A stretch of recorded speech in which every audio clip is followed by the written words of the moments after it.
La mayoría de las mujeres de mi edad temen la llamada del colegio, la rodilla raspada, las palabras que algún niño dijo en el patio. Mi hijo no se lastimó en el colegio. Se lastimó en la mesa navideña de su abuela, frente a 6 adultos, con un plato de galletas. Y seré honesta con ustedes, no fue el golpe lo que me rompió algo por dentro. Fue quien se rió. Su nombre es Judith. Es mi madre. Y quiero que la recuerden, porque había estado gastando mi dinero durante 6 años y no pudo dejar que mi hijo tocara una galleta. Bienvenidas de nuevo a mi canal. Sírvanse algo caliente, pónganse cómodas, y recuerden, las personas en estas historias tuvieron todas las oportunidades de hacer lo correcto. Simplemente no lo hicieron. Dejen un comentario. Y si son nuevas aquí, suscríbanse. Pertenecen con nosotras. Déjenme empezar donde tiene sentido. Déjenme empezar con quién era yo antes de esa cena. Mi nombre es Clara. Tengo 38 años. Soy contadora para una empresa constructora mediana, en el tipo de ciudad donde la gente pregunta qué hacen tus padres antes de preguntarte qué haces tú. Manejo un Volkswagen Golf 2015 con un abollo en la puerta del copiloto que llevo 8 años queriendo arreglar. Mi hermana Beatriz lo chocó con un carrito en el estacionamiento del Carrefour en 2017 y me dijo que ya estaba cuando le presté el coche. Supe que mentía. Lo dejé pasar. Si eres el tipo de mujer que deja pasar las cosas, ya sabes hacia dónde va esta historia. Quiero que entiendan algo sobre mí. Soy el tipo de mujer que carga un lápiz mecánico en el bolsillo del abrigo en todo momento, porque nunca sabes cuando alguien va a decir un número en voz alta y necesitas anotarlo. Soy el tipo de mujer que adoptó sola a un niño de 4 años del sistema de acogida y no le pidió permiso a nadie. También soy el tipo de mujer que extendió un cheque de 6.000 euros cada 3 meses durante 6 años y lo llamó a ayudar. Les voy a contar qué pasó cuando dejé de hacerlo. Cada mañana hago avena con canela en el mismo tazón azul. Me quedo parada junto a la encimera. No me siento. No sé por qué. Es un hábito que empezó cuando Marcos era pequeño y necesitaba comer con una mano y cargarlo con la otra. Y ahora tiene 7 años y yo sigo ahí parada, como si esperara que alguien me necesitara. Quizás siempre lo estoy. Marcos es mi hijo. Llegó a mí a través del sistema de acogida cuando tenía 4 años, y lo adopté 3 meses antes de su 5º cumpleaños. Es un niño tranquilo, cuidadoso, del tipo que pide permiso antes de tocar cualquier cosa en casa ajena. Acomoda sus zapatos junto a la puerta cada vez que entra. Perfectamente paralelos, puntas hacia adelante, como una pequeña persona precisa que quiere que el mundo sepa que no ocupará más espacio del que le han dado. Lo amo de una manera que ha reorganizado cada habitación de mi vida. Pero eso ya lo saben. Cualquier madre lo sabe. Déjenme hablarles de los Herrera. Mi madre Judith tiene 64 años. Se jubiló anticipadamente de un puesto administrativo en la junta escolar y ahora se ocupa del serio trabajo de remodelar cocinas, arrendar coches que no necesita, y llevar la cuenta de cuál hija está haciendo suficiente. Mi padre, Ernesto, tiene 66 años. Es dueño de Herrera Jardines, una empresa que no ha generado ganancias reales en 4 años, pero que sigue existiendo porque alguien sigue pagando las cuotas trimestrales del préstamo. Esa alguien era yo. A eso vuelvo después. Mi hermana Beatriz tiene 41 años. Beatriz es la mayor, la casada, la que tiene 2 hijos biológicos, Lucía y Javier, que tienen medias personalizadas en casa de mis padres y puestos reservados en la mesa de las fiestas. Beatriz tiene un talento que nunca he podido dominar. Puede llorar a voluntad en cualquier habitación y que le crean. Se libró llorando de 3 multas de tránsito y un despido. Lo digo sin crueldad. Es simplemente un dato sobre mi hermana.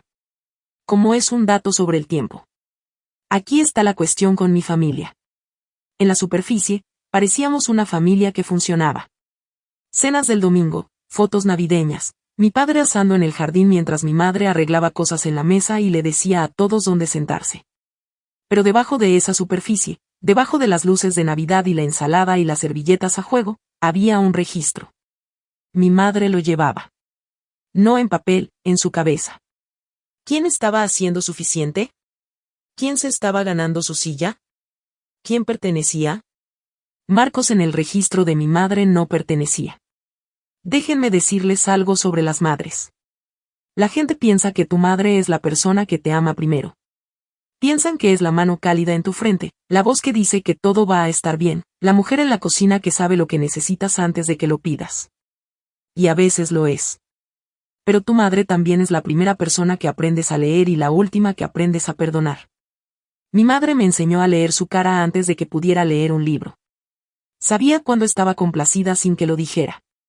Sabía cuándo estaba midiendo. Sabía cuándo estaba decidiendo quién merecía qué.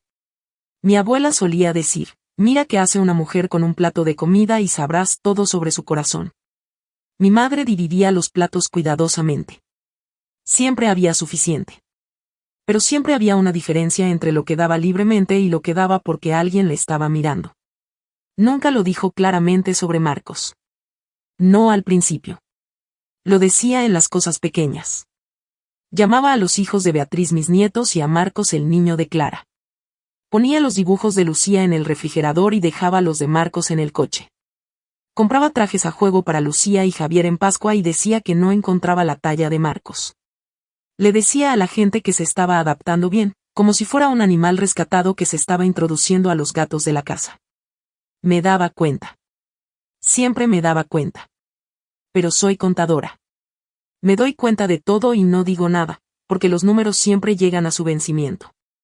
Y me decía que mejoraría. Me decía que necesitaba tiempo. Me decía que la mujer que me crió no podía ser la mujer que le estaba haciendo esto a mi hijo. Me decía muchas cosas. Decirse cosas es la primera habilidad que aprendes cuando creces en una casa donde la verdad es cara. Esa Navidad iba a ser sencilla. Marcos y yo íbamos a casa de mis padres. Traje tarta de cereza hecha desde cero, la receta de mi abuela. También traje el talonario, porque mi padre me había enviado un mensaje el día anterior. Siempre enviaba mensajes, nunca llamaba. Los mensajes son lo que haces cuando quieres algo pero no quieres oírte a ti mismo pedirlo. La cena en sí estuvo bien. Pavo, panecillos. El gratinado de judías de mi madre, que hace igual todos los años y lo presenta como si lo acabara de inventar. Los hijos de Beatriz corrieron por el salón. Marcos se sentó a la mesa con las manos en el regazo, tranquilo, observando. Vi que mi madre puso la mesa con 4 medias colgando detrás de las sillas. Lucía, Javier, Beatriz, Ernesto. Ni Marcos, ni yo. No dije nada. Se me da muy bien no decir nada. He tenido mucha práctica. Después de cenar, mi madre sacó un plato de galletas navideñas decoradas. Galletas de mantequilla con glaseado, del tipo que solía hacer con Beatriz y conmigo cuando éramos pequeñas. Lucía y Javier las tomaron a puñados. Marcos observó.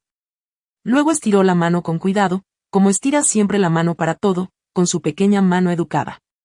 Y mi madre le dio un golpe. No fuerte, pero deliberado. Como espantarías a un perro de la mesa. Estas son para los nietos de verdad, dijo. No para ti. La mesa se rió. Beatriz se rió. Mi padre miró su plato, y lo sentí en la habitación antes de entenderlo. Algo que había ido acumulándose durante años, asentándose en el aire como humo, y yo era la única que me ahogaba con él. No grité. No hice un discurso. Me levanté. Fui a buscar el abrigo de Marcos al gancho junto a la puerta. Lo abroché. Le tomé la mano y salimos. Ni una palabra. En el coche, la mano de Marcos seguía en la mía. Dijo, ¿hice algo malo? Dije, no, no hiciste nada malo. Estuvo callado un momento. Luego dijo, no le caigo muy bien, ¿verdad? Quiero contarles lo que esa frase me hizo, porque es lo que no puedo dejar de escuchar. Mi hijo de 7 años sentado en el asiento del copiloto de un Volkswagen con el abollo, con el cinturón puesto y los zapatos perfectamente atados, preguntándome con total calma si su abuela le quería. No enojado, no llorando. Tranquilo. De la manera en que un niño está tranquilo cuando ha sabido la respuesta durante mucho tiempo y solo ahora lo está diciendo en voz alta. Te quieren, dije. Yo te quiero. Eso no va a cambiar. Asintió. Miró por la ventana. No volvió a preguntar. Arranqué el Volkswagen. El abollo en la puerta del copiloto captó la luz del porche al salir. Un abollo que hizo mi hermana y nunca admitió. En un coche que conduje hasta una casa donde le dijeron a mi hijo que no era real. Llegué a casa en 11 minutos. Soy consciente de que eso supera el límite de velocidad. No tengo nada más que decir al respecto. Cuando llegamos, Marcos se quitó los zapatos y los acomodó junto a la puerta principal. Paralelos, precisos. Me quedé en el pasillo mirándolo hacerlo, y pensé, este niño tiene más cuidado en un pequeño gesto que toda esa mesa en una hora. A la 1:54 de la tarde, sonó mi teléfono. Mi padre, un mensaje, porque claro que era un mensaje. No olvides el pago del préstamo de mañana. Con punto al final, como si la puntuación hiciera que la extracción fuera formal. Me quedé mirando ese mensaje durante mucho tiempo. No lo respondí. Todavía no. Quiero contarles por qué. Déjenme decirles algo sobre ayudar. La gente piensa que ayudar es generoso. La gente piensa que ayudar es amor hecho práctico. Pero aquí está la verdad sobre ayudar. En mi experiencia, ayudar tiene una fecha de vencimiento. Ayudar tiene un gracias. Lo que yo había estado haciendo durante 6 años no tenía ninguno de los dos. Lo que había estado haciendo era extender un cheque cada trimestre para que el negocio de jardines de mi padre no colapsara y mi madre pudiera remodelar su cocina y mi hermana pudiera creer que la familia estaba bien y todos pudieran seguir sentados en esa mesa como si la mujer que extendía los cheques no existiera hasta que era hora de extender otro. Eso no es ayudar. Es otra cosa. Esa noche todavía no tenía una palabra para ello, pero tenía un número. Y los números, a diferencia de las personas, no te mienten. Llamé a Nora a las 11. Nora es mi mejor amiga. Fuimos compañeras de habitación en la universidad. Ahora es higienista dental, lo que significa que ha pasado los últimos 15 años mirando dentro de las bocas de las personas y viendo todo lo que esconden. También es la única persona en mi vida que nunca me ha hecho sentir que necesitaba explicar a Marcos. Cuando lo traje a casa del sistema de acogida, 4 años, una bolsa de basura con ropa, zapatos demasiado grandes, Nora apareció en mi apartamento con una sillita de coche que ya había instalado en mi Volkswagen. Y una bolsa de comestibles que incluía, por razones que nunca explicó, 4 aguacates y un libro para colorear sobre dinosaurios. Le dio un golpe, dije. Nora estuvo callada por un segundo. Luego dijo, le golpeó la mano a tu hijo. Deja de llamarlo un manotazo. Di la frase. Dije la frase. Bien, dijo Nora. Ahora dime cuánto dinero les has dado. No había pensado en ello como un total antes. Soy contadora. Sé cómo hacer una suma. Pero algunos números los evitas como evitas pisar una grieta. No porque creas en la superstición, sino porque mirar hacia abajo significa ver qué tan lejos has caminado en la dirección equivocada. Hice los cálculos en el reverso de un ticket. 6.000 euros por trimestre. 4 trimestres al año. 6 años. 144.000 euros. Dije el número en voz alta. Nora no dijo nada durante mucho tiempo. Eso fue peor que si hubiera gritado. ¿Y qué recibió Marcos de Navidad de tu madre?, dijo Nora. Nada. No le compró ningún regalo. Gastó tu dinero en su cocina y no pudo comprarle a tu hijo un juguete de 10 euros. Eso no es ser anticuada, Clara. Eso es una decisión. Lo sé. ¿De verdad? Porque cada vez que tu padre te manda un mensaje, y siempre manda mensajes, ¿verdad? Nunca llama, porque llamar significaría oír tu voz y eso lo haría personal. Cada vez que te manda un mensaje, abres el talonario. Has estado haciendo esto desde que Marcos era un bebé. Has estado pagando por una familia que no cuenta a tu hijo. Escucha. Nora es el tipo de amiga que te dice la verdad mientras te hace la limpieza dental. No lo va a adornar. No va a esperar un buen momento. Va a decir lo que tiene que decir y luego va a decir, por cierto, tus encías están retrocediendo. Dijo ambas cosas esa noche. Necesito que entiendan qué aspecto tiene 144.000 euros cuando eres madre soltera ganando 48.000 al año. Tiene el aspecto del coche que no renovaste, las vacaciones que no tomaste, el fondo universitario que es más delgado de lo que debería. Tiene el aspecto de quedarte parada en la encimera cada mañana comiendo avena del mismo tazón azul porque comprar una vajilla nueva se sentía como un lujo.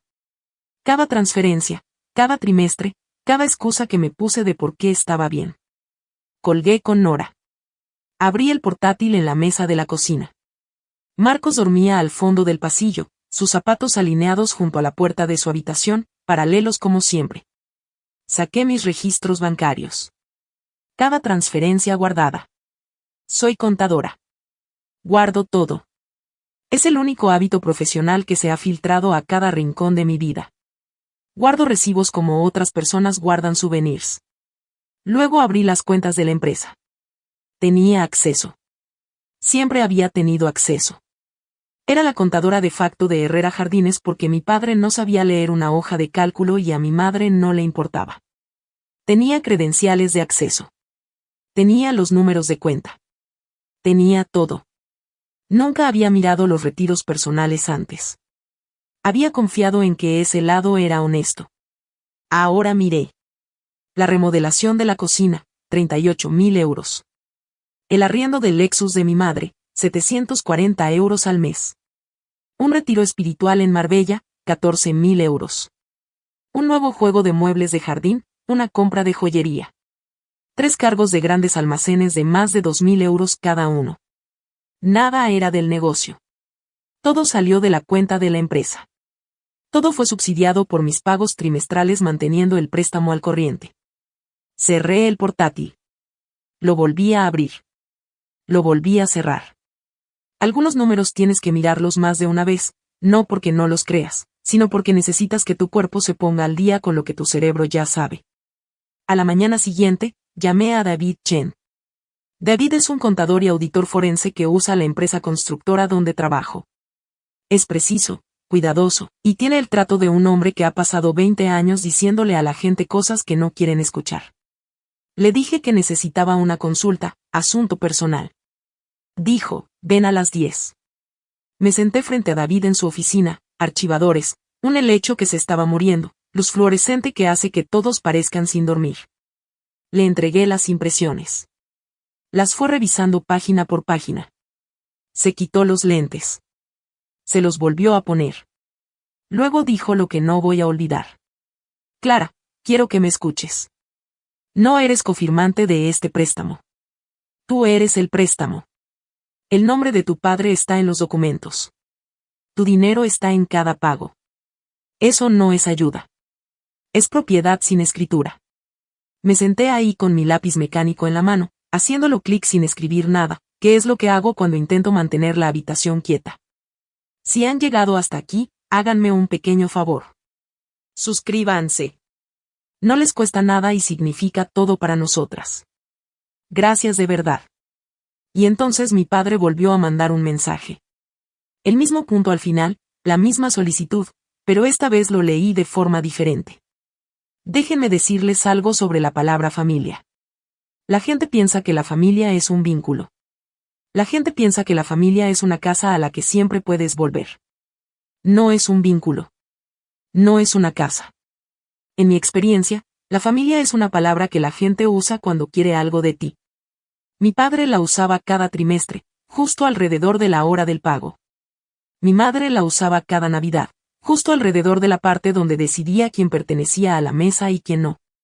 Familia. La palabra estaba haciendo mucho trabajo pesado en casa de los Herrera, y yo era quien cargaba el peso. Indagué más con la ayuda de David durante las siguientes 2 semanas. Esto es lo que encontramos, y necesito que presten mucha atención a lo que estoy a punto de contarles. Déjenme decirles algo sobre el dinero dentro de una familia. La gente piensa que el dinero es dinero. No lo es.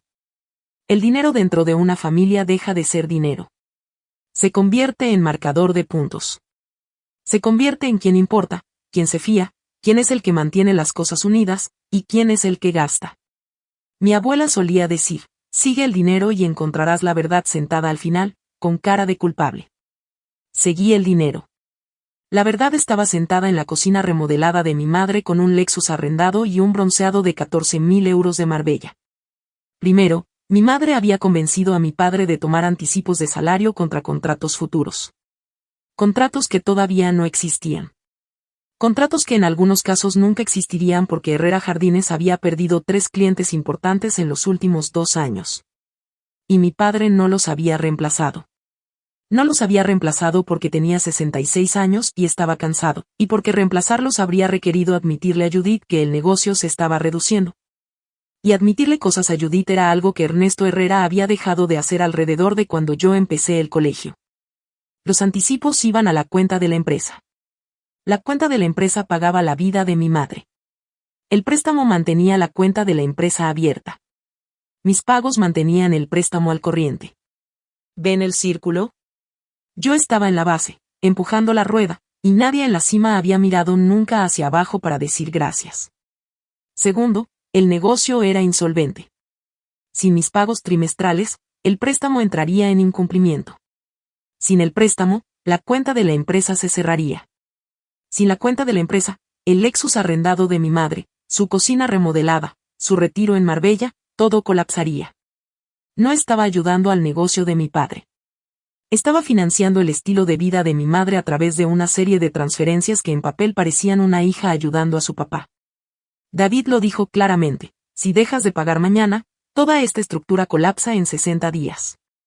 Eres la única pared de carga en esta casa y han estado colgando cuadros en ti. Tercero, y esta es la parte que aún me quita el sueño. Mi madre había estado contándole a la gente una historia sobre mí. Beatriz me mandó un mensaje el 3 de enero. Quiero que lean este mensaje como yo lo leí. De pie en mi cocina a las 7 de la mañana con la avena enfriándose en el tazón azul. Mamá dice que estás siendo dramática con lo de Navidad. Dice que de todas formas casi no ayudas con el negocio. Y que papá ni siquiera necesita tu dinero. Lo leí 3 veces.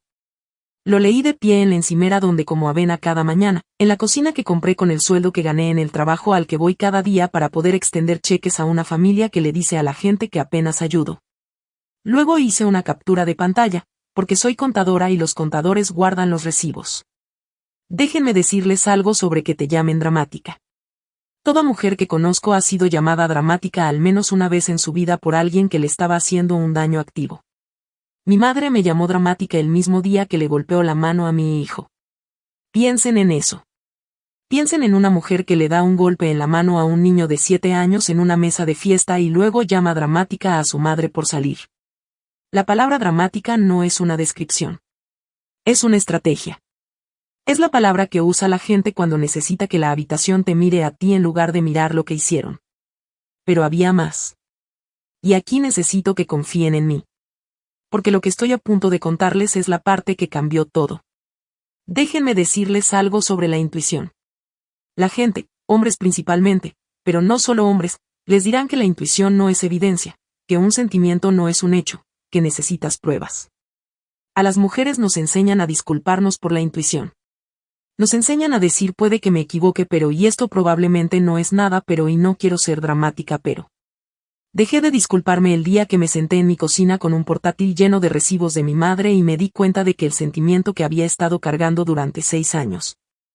El sentimiento de que algo en esta familia estaba mal, de que los números no cuadraban, de que la mujer que no le compraba una media a mi hijo estaba gastando dinero que no tenía, ese sentimiento era correcto.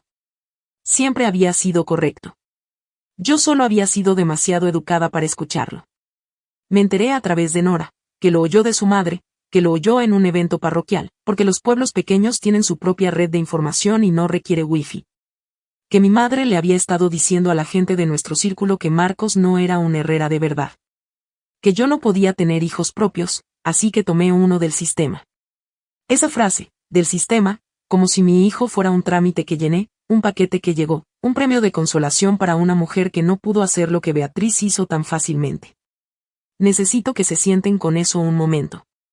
Necesito que entiendan lo que significa que una mujer pase 6 años gastando el dinero de otra mujer y luego le diga a la gente que el hijo de esa mujer no es real.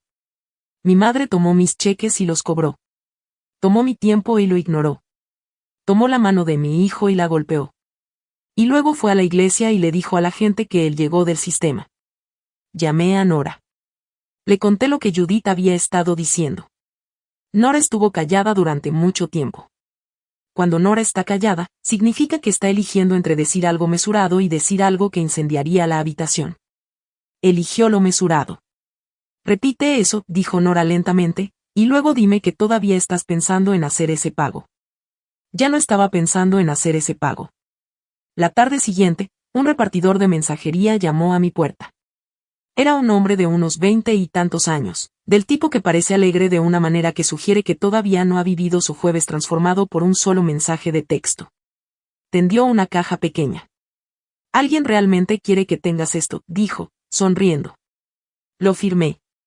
Era un cepillo de dientes eléctrico. Nora lo había pedido a mi casa. Dentro había una nota. Empieza hábitos nuevos. Comenzando por tus encías. Con amor, N. Me reí. Puse el cepillo de dientes en la encimera de la cocina junto al portátil donde los registros de gastos de mi madre seguían abiertos. Un cepillo de dientes eléctrico y una hoja de cálculo llena de mentiras, uno al lado del otro. De alguna manera eso fue lo más gracioso que había visto en toda la semana. Conduje el Volkswagen con el abollo a la oficina de David, el coche que abolló mi hermana y nunca lo admitió, de una familia que toma y nunca lo admite. Me senté en esa habitación con luz fluorescente y tomé una decisión. No haría el pago de enero. No lo anunciaría. No mandaría un mensaje, no escribiría una carta, no haría una llamada. Dejaría que el silencio hiciera el trabajo. El silencio, en mi experiencia, es lo más ruidoso que puede hacer una mujer callada. Llegó el 2 de enero. El pago vencía. No lo hice. Y entonces esperé. Déjenme decirles algo sobre la confianza. La gente piensa que la confianza se rompe como en las películas. Una grieta, un momento, una revelación dramática. No es así. La confianza se erosiona. Va lentamente, como un arroyo que come una orilla. 1 centímetro por estación.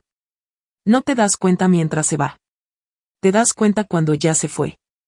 Te das cuenta cuando estás de pie en el borde de lo que solía ser terreno sólido, y no hay nada debajo de ti más que el trabajo lento y paciente de los años. Mi confianza en mi padre se erosionó durante 6 años de mensajes de texto que siempre terminaban con un punto y nunca terminaban con un gracias. El 5 de enero, mi padre llamó, no mandó un mensaje, llamó. Así supe que era serio. Su voz estaba tensa. El banco había marcado el pago omitido. Necesitaba 6.000 euros para el viernes o el préstamo entraría en revisión de incumplimiento. Dijo la palabra revisión como un hombre dice la palabra cáncer, con cuidado, como si decirla más suave pudiera hacerla más pequeña. Lo dejé terminar. Luego hice la pregunta que había estado cargando durante 6 años. Papá, ¿a dónde va el dinero? Silencio. Del tipo que no está vacío sino lleno. Lleno de todo lo que una persona sabe y ha decidido no decir. Tu madre se encarga de ese lado, dijo. 4 palabras. 4 palabras que me dijeron todo. Lo sé, dije. Sé exactamente lo que hace. Nombré la cocina. Nombré el Lexus. Nombré el retiro. Nombré el juego de jardín y la joyería y los cargos de los grandes almacenes. Los nombré con calma, como leería un libro contable a un cliente. Números, fechas, importes. No levanté la voz. No lo necesitaba. Los números eran suficientemente ruidosos. Mi padre estuvo callado durante mucho tiempo. Luego dijo, Clara, ¿vas a hacer el pago? Necesito pensarlo, dije. Ya lo había pensado. Lo había pensado durante 6 años.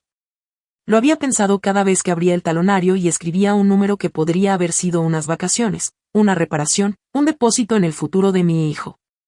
Lo había pensado cada vez que mi madre miraba más allá de Marcos como si fuera un mueble. Cada cheque, cada silencio. Cada año que pretendí que el acuerdo era temporal. Esta es la parte que reordenó todo lo que creía saber. La revelación no fue que mi madre era egoísta. Eso lo sabía. Siempre lo había sabido. La revelación fue que mi padre lo sabía. Sabía a dónde iba el dinero. Sabía lo que Judith hacía con él. La eligió a ella por encima de mí cada trimestre durante 6 años. Y lo llamó negocio. No lo llamó una elección porque llamarlo una elección habría significado admitir que la hizo. Colgué el teléfono. Estaba de pie en mi cocina en la encimera donde hago avena cada mañana. Marcos estaba en el colegio. La casa estaba en silencio. Miré el tazón azul en el escurreplatos y pensé, he pasado 6 años alimentando a una familia que no le dará una galleta a mi hijo. Esa fue la última vez que me quedé en esa cocina sintiéndome confundida sobre lo que iba a hacer. Déjenme decirles algo sobre el silencio. La gente piensa que el silencio es la ausencia de algo. Piensan que es el espacio donde solían estar las palabras. No lo es. El silencio es evidencia. Puedes aprender más de lo que alguien no dice que de lo que dice. Mi padre no dijo nada durante 6 años. Nada sobre a dónde iba el dinero. Nada sobre cómo trataba mi madre a mi hijo. Nada sobre las medias a juego que nunca incluían el nombre de Marcos. 6 años de silencio. Eso me dijo todo lo que necesitaba escuchar. Llamé a David a la mañana siguiente. Le dije que había terminado de hacer pagos. Le pregunté qué podía hacer. David es el tipo de hombre que hace una pausa antes de entregar información. No porque sea incierto, sino porque quiere que estés lista. Sacó mi expediente. Ya había empezado a crear uno, lo que te dice algo sobre David. Y lo expuso. No estás en este préstamo, dijo. Ernesto es el único deudor. No tienes ninguna obligación legal de hacer ni un solo pago. Pero esto es lo que sí tienes. 24 mensajes de texto de tu padre. Cada uno solicitando un pago específico en una fecha específica. Cada uno es un reconocimiento de deuda. En un proceso civil, esos mensajes combinados con tu registro bancario que muestra cada transferencia constituyen una base sólida para el reembolso.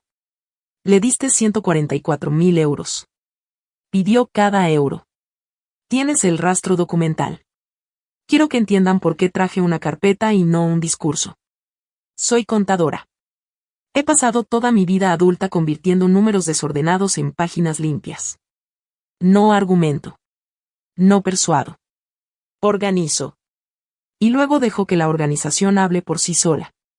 Mi abuela solía decir, la verdad no necesita una voz fuerte. Solo necesita la página correcta. Pensé en ella cuando empecé a imprimir. Imprimí cada transferencia.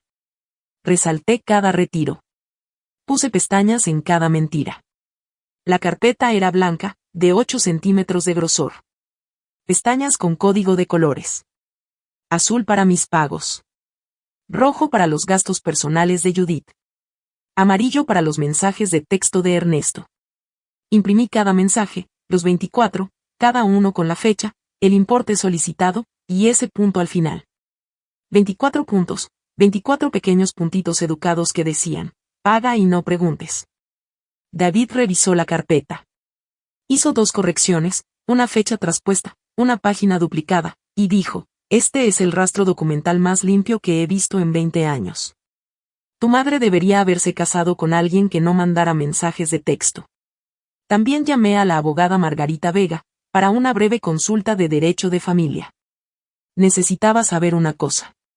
¿Podría mi madre reclamar algún derecho de visita sobre Marcos? ¿Podría usar la adopción en mi contra de alguna manera? Había estado cargando esta pregunta como una piedra en el bolsillo desde Navidad. Cada vez que pensaba en actuar, sentía el peso. ¿Y si pueden quitármelo? ¿Y si hay un camino legal que no veo? ¿Y si mi madre, que le dijo a un niño de 7 años que no era real, decide que quiere pelear por el acceso a él solo para demostrar que puede? Margarita tardó menos de 5 minutos. No, dijo. Eres su madre legal. Judith Herrera no tiene legitimación. Adoptaste a Marcos a través de un proceso legal completado. Aquí no hay nada. Ni siquiera cerca. Colgué el teléfono y sentí algo que no había sentido en 6 años. Sentí el peso de esa pregunta levantarse de mi pecho y salir de la habitación como el humo que se despeja de una cocina. Era mío.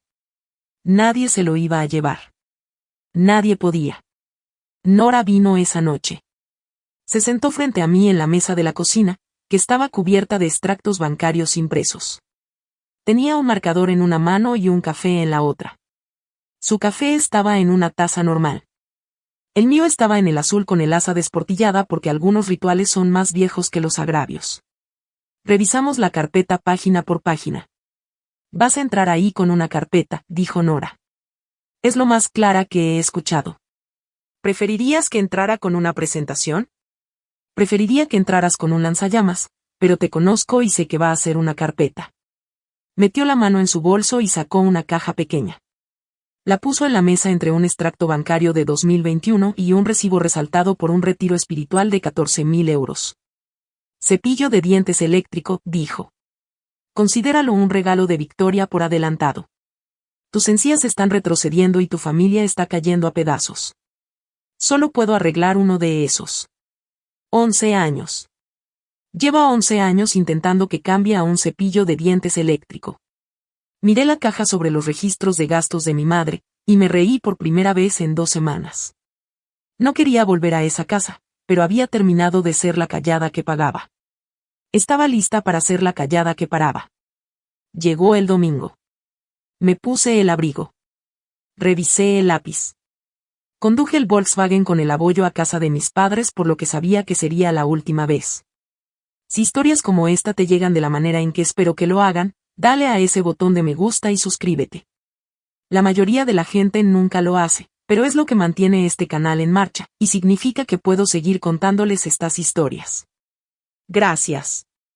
Les voy a contar exactamente lo que pasó. No voy a suavizarlo. Marcos no estaba conmigo. Estaba en el apartamento de Nora comiendo pizza y viendo una película sobre un robot que limpia un planeta. No iba a traer a mi hijo de vuelta a esa casa. Ni para esto. Ni nunca más. Aparqué el Volkswagen en la entrada de mis padres. La luz del porche estaba encendida. La puerta estaba sin llave. Como siempre los domingos, porque a mi madre le gusta dar la impresión de que su casa está abierta aunque su corazón no lo esté. Entré. Judith estaba en la cocina. Me miró de la manera en que miras una entrega que llegó antes de lo esperado, levemente molesta. Ah, dijo. Decidiste dejar de ser dramática. Colgué mi abrigo en el gancho junto a la puerta. Sentí el lápiz en el bolsillo. No dije nada. Beatriz estaba ahí con su marido, Carlos, y sus 2 hijos. Carlos trabaja en finanzas corporativas. Es un buen hombre que tiene la mala fortuna de entender las hojas de cálculo, lo que significaba que lo que estaba a punto de pasar le iba a aterrizar de manera diferente a cómo le iba a aterrizar a Beatriz. Mi padre estaba en su silla. Me hizo un gesto con la cabeza. No se levantó. La cena estuvo tensa pero funcional. Sobras de pavo recalentadas en una cazuela. Los panecillos de mi madre. Pequeñas conversaciones sobre los hijos de Beatriz, sobre el tiempo, sobre la nueva valla de un vecino. Nadie mencionó la Navidad. Nadie mencionó a Marcos. Nadie mencionó el pago. La familia Herrera es muy buena para no mencionar las cosas. Podríamos ganar premios. Déjenme decirles algo sobre ser subestimada. Hay un tipo específico de invisibilidad que viene con ser la responsable, la callada, la que aparece con tarta y un talonario y nunca levanta la voz. La gente deja de verte. Ven lo que haces por ellos y lo confunden con quién eres. Mi madre me miraba desde esa mesa y veía a una hija que extiende cheques. No veía a una mujer que carga un lápiz mecánico en el bolsillo del abrigo y una carpeta de 8 centímetros en el asiento trasero del coche. Después de cenar, mi madre sacó un plato de galletas. Galletas de mantequilla con glaseado, las mismas galletas de Navidad. La vi ponerlas en el centro de la mesa y entendí el gesto por lo que era. Una pequeña repetición deliberada, una manera de decir que nada ha cambiado y nada cambiará. Me puse de pie. Fui al recibidor. Volví con la carpeta. La puse en la mesa junto al plato de galletas. Blanca, pestañas con código de colores, 8 centímetros de grosor. Quiero hablar del negocio, dije. La mano de mi madre se congeló sobre una galleta. Este no es el momento, dijo. Es exactamente el momento, dije.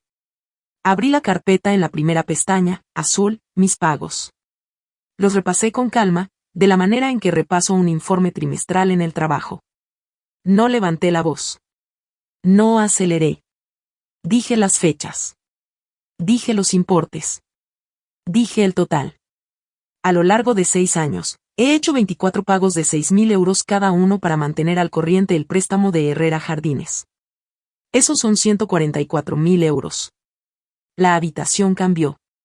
He visto habitaciones cambiar antes en reuniones, en llamadas con clientes, en el momento en que alguien se da cuenta de que los números no cuadran y la persona en quien confiaban era la razón. Pero nunca he sentido que una habitación cambiara como cambió ese comedor. Era como si alguien hubiera apagado el termostato y el frío hubiera estado esperando. Beatriz soltó el tenedor. ¿Qué acabas de decir?, dijo. Miró a Ernesto. Papá, eso no es correcto, ¿verdad? Mi padre no dijo nada. Miró la mesa de la manera en que había mirado su plato en Navidad. La misma postura, el mismo rechazo a mirar a los ojos de alguien. Esa fue su respuesta. Siempre fue su respuesta. Me dirigí a la pestaña roja. Los gastos de Judith.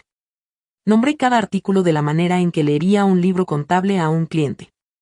La remodelación de la cocina, 38.000 euros. El arriendo del Lexus, 740 euros al mes, pagados desde la cuenta de la empresa. El retiro espiritual en Marbella, 14.000 euros. El juego de jardín, la joyería, los cargos de los grandes almacenes, 3 de ellos, cada uno de más de 2.000 euros, cada uno listado como gastos varios del negocio. Nada era del negocio. Todo venía de la misma cuenta que mis pagos mantenían viva. Dije las fechas. Dije los importes. No añadí comentarios. Los números no necesitaban mi ayuda. La cara de Carlos se puso blanca. Trabaja en finanzas corporativas. Vio el círculo de inmediato. Mis pagos entrando. Los gastos de Judith saliendo. El préstamo en el medio como una tubería que conectaba mi cuenta bancaria con el estilo de vida de mi madre. Beatriz lo miró a él, luego a mí, luego a la carpeta, como si la carpeta hubiera aparecido de la nada y no fuera el objeto más predecible que una contadora podría traer a una cena familiar. ¿De dónde sacaste esto?, dijo mi madre. Soy la contadora, dije. Siempre he sido la contadora. Solo lo olvidaron. Mi madre empezó a llorar. Quiero ser justa con ella. No sé si las lágrimas eran reales. Si sé que le habían servido de esta manera exacta antes. En la mesa del comedor, frente a Ernesto, frente a Beatriz, frente a cualquiera que pudiera ser conmovido por una mujer que ha aprendido que llorar es más rápido que responder. No aparté la mirada. No la consolé. Esperé. Después de todo lo que hemos hecho por ti, dijo. Quiero que se aferren a esa frase. Después de todo lo que hemos hecho por ti. Esta es la frase que mi madre eligió en una habitación donde yo acababa de mostrarle 144.000 euros de mi dinero en su cocina, su coche, su retiro. Después de todo lo que hemos hecho por ti. Necesito que escuchen cómo suena esa frase cuando viene de una mujer que le golpeó la mano a tu hijo y le dijo que no era real. Nombra una cosa, dije. Abrió la boca. La cerró. Miró a mi padre. Mi padre miró la mesa. Te dejamos traer a ese niño a esta familia, dijo. Te dejamos. Te dejamos. La habitación estaba muy callada. El hijo menor de Beatriz se había quedado dormido en el regazo de Carlos. Las galletas estaban sin tocar en el plato. La luz del porche de afuera hacía brillar la ventana, y por un segundo vi el rostro de mi madre como lo vería un extraño. Una mujer en sus 60 sentada en una cocina que no pagó. Llorando lágrimas que estaban haciendo trabajo. Usando la palabra dejar sobre un niño que acomoda sus zapatos junto a la puerta cada vez que entra a una habitación porque no sabe si es bienvenido. Le golpeaste la mano a mi hijo en Navidad y le dijiste que no era real, dije. No tienes derecho a llamar a eso un regalo. Las lágrimas de mi madre se detuvieron. Las lágrimas siempre se detienen cuando no están funcionando. Intentó un enfoque diferente. Se volvió hacia Beatriz. Le tomó la mano por encima de la mesa y dijo, Beatriz, cielo, tú sabes que esto no está bien. Tú sabes que Clara siempre ha sido la difícil. Tú sabes que ella siempre. Mamá, dijo Beatriz. No le tomó la mano. Para. Mi madre parpadeó. Eso era nuevo. Era Beatriz rechazando un guión. Y mi madre no tenía respaldo. Miró alrededor de la habitación a Ernesto, que estaba estudiando el mantel como si contuviera información clasificada. A Carlos, que estaba pálido e inmóvil. A Beatriz, que había retirado la mano. Esto es un asunto de familia, dijo mi madre. Podemos resolverlo sin contadores ni carpetas. Es un asunto de familia, dije. Eso es exactamente lo que es. Tomaste de la familia. Le mentiste a la familia. Le golpeaste la mano a un niño en la mesa de la familia y cuando alguien te pregunta al respecto, me llamas dramática y les dices a todos que mi hijo vino del sistema. Algo cambió en el rostro de mi madre. La actuación se rompió por un segundo real sin guión. Vi algo debajo. No culpa, no del todo, pero la mirada de una mujer que acaba de darse cuenta de que la persona que desestimó es la persona que tiene toda la evidencia. Yo nunca dije eso, dijo. La madre de Nora te oyó decirlo en la iglesia, dije. ¿Quieres que la llame? Mi madre no quería que la llamara. Beatriz habló de nuevo. Su voz era cuidadosa, de la manera en que se vuelve tu voz cuando estás de pie en una habitación donde el suelo acaba de caerse y estás intentando encontrar algo sólido. ¿Es todo esto verdad?, dijo. ¿Todo? ¿El dinero? ¿Lo que dijo de Marcos? Cada página, dije, y cada palabra. Carlos puso su mano en el brazo de Beatriz. No dijo nada. No necesitaba hacerlo. Carlos había leído los números en menos de un minuto. Él lo sabía. Mi padre aclaró la garganta. Clara, ¿podemos hablar de esto en privado? Lo miré. Mi padre, un hombre que me mandó un mensaje 24 veces en 6 años para pedirme dinero y puso un punto al final cada vez como si la puntuación pudiera hacerlo digno. Un hombre que se quedó sentado en su silla mientras su esposa le decía a su nieto que no era real y no abrió la boca. No, dije. Tuviste 6 años de privacidad. Esto es lo que pasa después. Cerré la carpeta. Me levanté. Fui a por mi abrigo en el gancho. Sentí el lápiz en el bolsillo y lo dejé ahí. No voy a hacer otro pago. No voy a fingir que esta familia trató a mi hijo como si perteneciera. Voy a salir de esta casa y ustedes van a descubrir cómo pagar su propia vida. Tengo los recibos, todos ellos. Si alguien quiere hablar de reembolso, el nombre de mi contador es David Chen. Su número está en la última página de la carpeta. No esperé respuesta. Me puse el abrigo. Caminé hasta la puerta principal. No miré atrás. La puerta se cerró detrás de mí con el suave clic de una cerradura que nunca más me iba a abrir. Y estaba bien con eso. Más que bien. Conduje a casa en el Volkswagen con el abollo. No lloré hasta que aparqué. Déjenme decirles algo sobre las disculpas. La gente piensa que una disculpa significa que alguien está arrepentido. No es así. Una disculpa real nombra lo que se hizo. No nombra cómo se siente la persona por haber sido atrapada. No empieza con lo siento que te haya sentido así ni no pretendía que llegara tan lejos. Una disculpa real se para frente a lo que rompió y dice, hice esto. Estaba equivocado. Esto es lo que voy a hacer ahora. En mi experiencia, ese tipo de disculpa es más rara de lo que la gente piensa. Las consecuencias llegaron de la manera en que llegan las consecuencias cuando dejas de sostener algo. Despacio al principio, luego de golpe. Sin mi pago, el préstamo entró en revisión de incumplimiento en 2 semanas. El banco le envió a Ernesto un aviso formal. No podía cubrir los 6.000 euros. Tampoco podía cubrir el trimestre siguiente. Intentó llamarme 2 veces. No contesté. Mandó un mensaje, Clara, por favor llama. Sin punto esta vez. Interesante cómo la puntuación se suaviza cuando el poder cambia. David mandó una carta formal al abogado de mi padre. Sí, mi padre consiguió un abogado, lo que te dice que finalmente entendió que esto no era una conversación. Exigiendo el reembolso de 144.000 euros en préstamos personales respaldados por 24 mensajes de texto y 24 transferencias bancarias correspondientes. Las propias palabras de Ernesto, las propias marcas de tiempo de Ernesto, el rastro documental más limpio que David había visto. David me dijo más tarde que el abogado de Ernesto había leído la documentación, la había dejado sobre la mesa, y le había dicho a Ernesto, ¿usted envió todos estos mensajes? Ernesto dijo que sí. Su abogado dijo, entonces no tenemos una defensa. Tenemos un plan de pago. El arriendo del Lexus de mi madre fue devuelto en febrero. Lo sé porque Nora pasó por delante de casa de mis padres y el Lexus no estaba. En su lugar estaba el camión de trabajo de mi padre, un Ford del 2008 con barro en las ruedas y un faro trasero roto. Mi madre no había viajado en ese camión en años. Ahora viajaba en él. No me sentí bien con esto, pero tampoco me sentí mal. Hay una diferencia entre regocijarse en la caída de alguien y negarse a romperte la espalda para atraparlos. Había aprendido la diferencia. El retiro en Marbella no iba a volver a ocurrir. La remodelación de la cocina, 38.000 euros de encimeras de cuarzo y armarios de cierre suave y un fregadero rústico que mi madre escogió un martes de septiembre. Se quedó ahí en una casa que ya no podía pagar la factura de la luz sin mi dinero. Un monumento a una vida que nunca fue ganada. Cada vez que mi madre abriera un armario en esa cocina, escucharía el suave cierre de un cajón que yo pagué. No lo planeé como un castigo. Pero soy consciente de la poesía. Beatriz me llamó a finales de enero.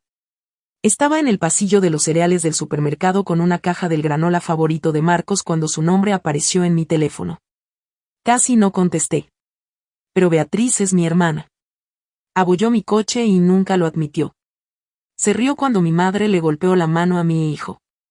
También me trenzó el pelo antes de la graduación y me llevó al hospital cuando me operaron de apendicitis a los 19. Las hermanas no son simples. Cualquier mujer que haya tenido una hermana lo sabe. No se disculpó. No del todo. Pero dijo algo que no había esperado. No lo sabía, dijo. Debería haberlo preguntado. Debería haber mirado los números en lugar de creer a mamá.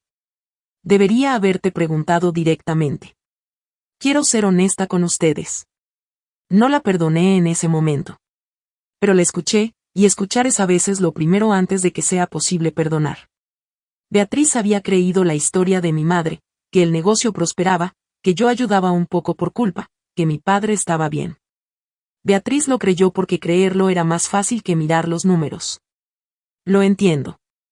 Era una contadora que evitó mirar los libros de su propia familia durante 6 años. Todas somos capaces de no ver lo que no queremos ver. Carlos repasó la carpeta, dijo Beatriz. Dijo que está todo ahí. Dijo que estabas pagando todo. Lo sé. ¿Por qué no me lo dijiste? Me quedé en el pasillo de los cereales y pensé en esa pregunta. ¿Por qué no se lo dije? Porque se rió cuando mi madre llamó a Marcos no real. Porque me mandó las palabras de mi madre y no las cuestionó. Porque decirle la verdad a alguien solo funciona cuando están listos para escucharla. Y Beatriz no había estado lista hasta que vio una carpeta llena de números en una mesa de comedor. Te lo estoy diciendo ahora, dije. Estuvo callada. Luego dijo, Carlos quiere que sepas que lo siente. Dice que debería haber notado cómo funcionaba el negocio. Dice que debería haberlo mirado antes. Dile a Carlos que lo agradezco, dije, y lo decía en serio. Carlos es un buen hombre. Se casó con la familia Herrera y no sabía en lo que se estaba metiendo. Y ahora lo sabía. Ernesto me mandó un mensaje una vez más, 3 semanas después de la cena del domingo. Estaba de pie en la encimera de la cocina. El tazón de avena azul estaba en el escurreplatos. Marcos estaba haciendo deberes en la mesa. Lo siento. Tu madre y yo nos estamos separando. Me quedé mirando el mensaje. No respondí. Se lo enseñé a Nora. Lo leyó, dejó el teléfono, y dijo, siente que lo pillaron. Eso no es lo mismo. Tenía razón. No era lo mismo. Margarita Vega confirmó lo que David ya me había dicho. No tenía ninguna exposición legal. Las cartas de reconocimiento de deuda eran sólidas. Mi padre me debía 144.000 euros y cada mensaje que me había enviado era evidencia. No disfruté de esto. Quiero que entiendan que no disfruté ver colapsar el negocio de mi padre ni desmoronarse el estilo de vida de mi madre ni venirse abajo el matrimonio de mis padres por la costura que siempre había estado ahí. No me dio placer la carpeta, pero había terminado de ser la mujer que financiaba a una familia que no le daría una galleta a su hijo. Eso se había acabado. Era febrero por entonces. Las galletas hacía tiempo que se habían acabado. Pero mi hijo todavía alineaba sus zapatos junto a la puerta cada mañana, y yo todavía hacía avena en el tazón azul. Y el mundo, a pesar de lo que mi madre pueda decirles, no se acabó. Era un sábado por la mañana, finales de febrero, del tipo de mañana en que la luz entra por la ventana de la cocina y hace que el suelo parezca nieve. Y la casa está en silencio de la manera en que solo puede estarlo una casa con un solo niño y sin pretensiones. Silencio limpio, silencio honesto, el tipo de silencio que nunca tuve en la mesa de mis padres. Estaba en la encimera, de pie, siempre de pie, haciendo avena, el tazón azul, el asa desportillada, la canela medida a mano, no con cuchara porque mi abuela me enseñó eso y nunca lo he cambiado. Marcos estaba en la mesa haciendo deberes. Había tomado prestado mi lápiz mecánico. Lo sostenía de la manera en que sostiene todo, con cuidado, deliberadamente, como si el lápiz fuera algo que le habían confiado y tenía la intención de devolver en perfectas condiciones. El lápiz parecía enorme en su pequeña mano. Lo vi escribir una fila de números, ordenados y uniformes, y pensé, eso lo sacó de mí. No de la sangre, no de un certificado de nacimiento, de las mañanas, de la encimera, de los 6.000 tazones de avena que he hecho mientras se sentaba en esa mesa y se convirtió en sí mismo. El orden, la paciencia con los números, la manera en que confía en que si escribes las cosas correctamente, el mundo tendrá más sentido. Eso no es biología. Es aparecer. Nora llegó alrededor de las 10. Entró con su llave. Tiene una llave porque ha tenido una llave durante 4 años porque eso es lo que le das a la persona que aparece. Traía una bolsa. Antes de que digas que no, dijo, quiero que sepas que esta es la última vez que voy a pedir esto. Había un cepillo de dientes eléctrico sobre la encimera de la cocina. La misma marca, el mismo discurso. 11 años seguidos. Dijiste eso el año pasado, dije. Este año lo digo en serio. También dijiste eso el año pasado. Marcos levantó la vista de sus deberes. ¿Qué tiene de malo su cepillo de dientes? Nada tiene de malo su cepillo de dientes, dije. Todo tiene de malo su cepillo de dientes, dijo Nora. Me reí. Me reí de la manera en que te ríes cuando lo peor ya ha pasado y estás de pie en tu cocina con las 2 personas que se quedaron y hay harina en la encimera y un lápiz mecánico detrás de la oreja de tu hijo y un cepillo de dientes eléctrico que nunca vas a usar junto al tazón de avena y la mañana no es dramática ni cinematográfica ni ninguna de las palabras que usarías si esto fuera una película. Es simplemente un sábado y es tuyo. Marcos levantó la vista de sus números. Podemos desayunar galletas, dijo. Lo miré. Mi hijo. Un niño que alinea sus zapatos junto a la puerta. Un niño que pide permiso antes de alcanzar cualquier cosa. Un niño cuya mano fue golpeada en una mesa navideña por una mujer que le dijo que no era real. Sí, dije. Las hicimos juntos. Galletas de mantequilla. Sin glaseado porque a ninguno de los dos nos importaba el glaseado. Yo medía. Él removía. Nora supervisaba desde la encimera con su café y ofrecía comentarios no solicitados sobre mi técnica de medición, que es el tipo de cosa que hace Nora cuando te quiere y no puede decirlo de ninguna otra manera. Cuando las galletas estuvieron listas, Marcos tomó 3 de la rejilla enfriadora y las alineó en la encimera, perfectamente paralelas, como zapatos. Vi su mano alcanzar la primera galleta libremente. Sin sobresalto, sin mirar a nadie para pedir permiso. Solo un niño en su propia cocina comiendo una galleta que hizo con su madre un sábado por la mañana en febrero. Miré esa mano. La misma mano. El martes después llevé el Volkswagen al taller de carrocería. Arreglé el abollo. 8 años y una implosión familiar, como lo llamó Nora, pero se hizo. El abollo desapareció. Y la hermana que lo hizo y mintió al respecto iba a tener que encontrar a otra persona a la que no disculparse. Beatriz me mandó un mensaje esa semana, una foto de un dibujo que había hecho su hija Lucía. Crayón, morado y verde. Estaba etiquetado con letra de niña, para mi primo Marcos.